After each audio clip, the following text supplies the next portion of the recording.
welcome to my channel. Today I'm doing a Beauty and the Beast Halloween makeup tutorial where the Beast has attacked Belle for something Disney themed. I just randomly thought of this look, although I am sure there is something like that out here. So I'm going to show you a quick hair tutorial, Belle makeup, and then obviously the claw marks and some outfit tips. So give this video a thumbs up if you like Halloween looks, and let's get straight into it. Starting off bare face, but with my hair already lightly curled at the bottom, I'm going to do the hairstyle first using bobby pins and a hair clip that I got from Lovisa, an accessory store. She has a yellow flower clip in the movie, but I had to go with white.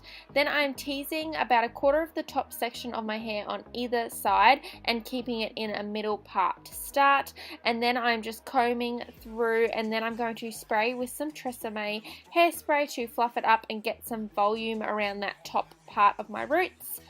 And then I'm going to grab that same about quarter section of my hair and I'm going to pin it back using the bobby pins as far to the back of my head as possible, and then I'm doing that on either side, and then I'm going to pin the flower on the center of my hair, and then that is my hair done. Just a light half up to half down look like she wears in the movie. Very simple. Onto my face, I am creating a very simple makeup look, and first using the Maybelline Instant Age Rewind in Nude and applying that with this small foundation sponge, and then I'm going to be blending it in with a damp beauty blender. Belle's makeup is super simple, so it really doesn't need to be anything too exciting, just an everyday makeup look almost. And then I'm applying MAC NC20 under my eyes and over my lids to conceal, and setting with MAC Light Plus over the concealer.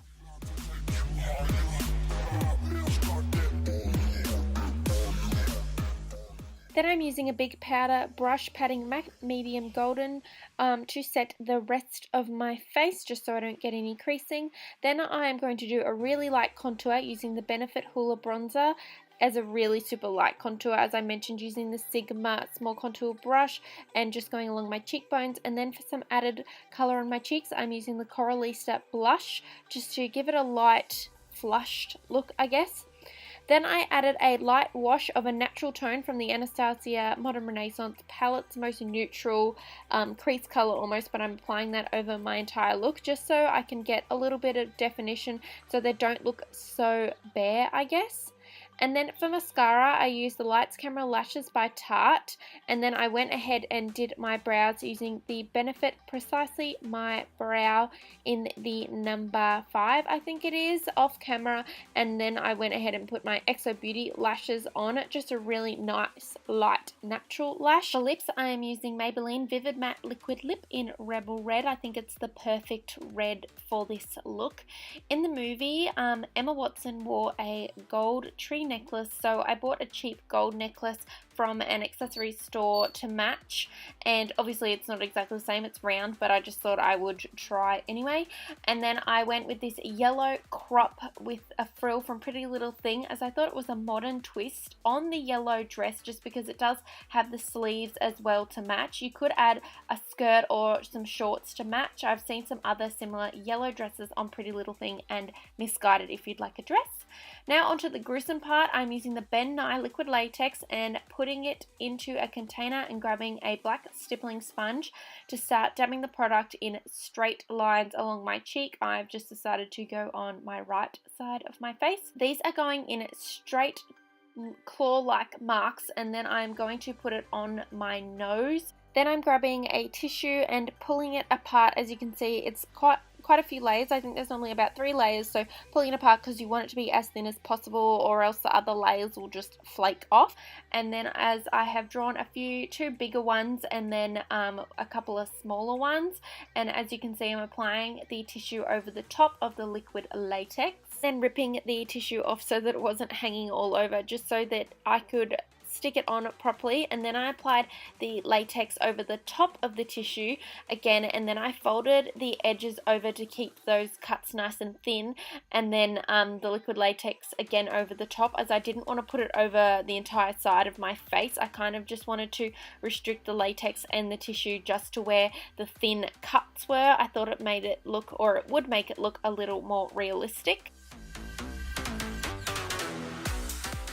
I ended up putting some above my eyebrow to make the cut look like it went over my eye, although I had to be really careful as you do not want to get this on your eyebrow or it will pull all your hair out. I did see someone else do another trick, so you could probably Google it, but I can't remember. I just know that they were able to put it over the top without ripping their eyebrow off, so I'd check that though.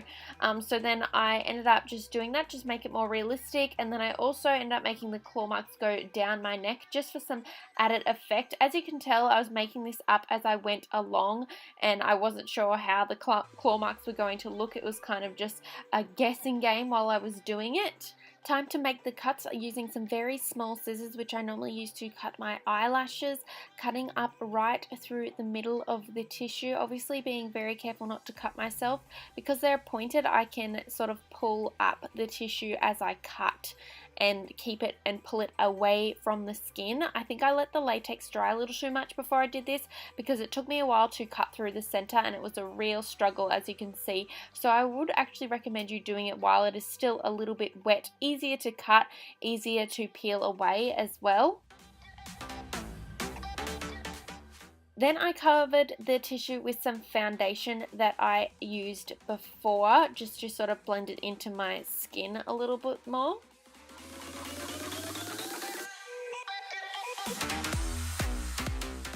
Now moving on to the actual cuts, I'm using the Montmartre black face paint and the Anastasia Beverly Hills liquid lip in Heathers. You can use any super dark browny sort of red color, and I'm using this really small tiny pointed brush that I normally use to highlight my brow bone to add this color mixture of black and red directly into the center where I've just cut, so it does actually go onto my actual skin, just to sort of make them the deepest darkest point there, and then adding a bit more red into it and then bringing it down obviously into the center. And then I also went and colored, obviously as you can see, the top part where my brow is a bit more with that red Heathers, and then I went ahead and started roughing up the color a little bit more just to make it a little bit messier and smudging the liquid lipstick over the liquid latex. I really do like using liquid lipstick instead of paints to do this look, just because everyone has liquid lipsticks. And then I sort of started pulling the cuts up a little just so that they gaped open a little bit more. Then onto the Ben Nye Stage Blood, I'm applying that directly into the wounds to darken them up. This is the first time I've ever used Stage Blood and it's actually really good, guys. It makes them look so much more realistic. It's a really thick blood and I recommend anyone getting this if you really want to like be committed to this makeup. As you can see, I'm sort of messing it up a little bit as well just to make it look really rough. Then I am smudging it again using the Stippling Sponge and sort of trying to put the blood over the rest of the liquid latex, trying to make it look messy. My camera died, so for some reason I zoomed you in a little bit, but I'm just going over the cuts again with the paint. I end up going around my eye a little bit. As you can see, I added some more liquid latex that went around my eyebrow just to create another sort of curved cut. So I'm just going over that with the fake blood as well as the liquid lipstick, and just keep going over those cuts just to make them look more realistic. It took me a really long time to keep working on them, keep layering it up and keep making them try and look as good as you possibly can. I also used some fake blood which I got from the $2 shop. It's only cheap, just to add to the redness of the look, just sort of stippling over the red blood. So if you only can get this, then go ahead, go and use that, because you can definitely use a cheaper option if you can't afford the Stage Blood. It does help with a bit more of a splattered look. And then we are done on the cuts. I just smudged up my lips a little bit and added some black shadow to my forehead to make myself look a little bit more cut and bruised and sort of, I don't know, like I was attacked, I guess. And then there you have it. This is my finished Beauty and the Beast, Beauty being attacked by the Beast look. I hope you liked this Disney themed Halloween makeup look. Let me know if there's anything else you would like to see. Give this video a thumbs up and hopefully I will see you guys in my next video. Let me know what you guys think. Thanks, bye!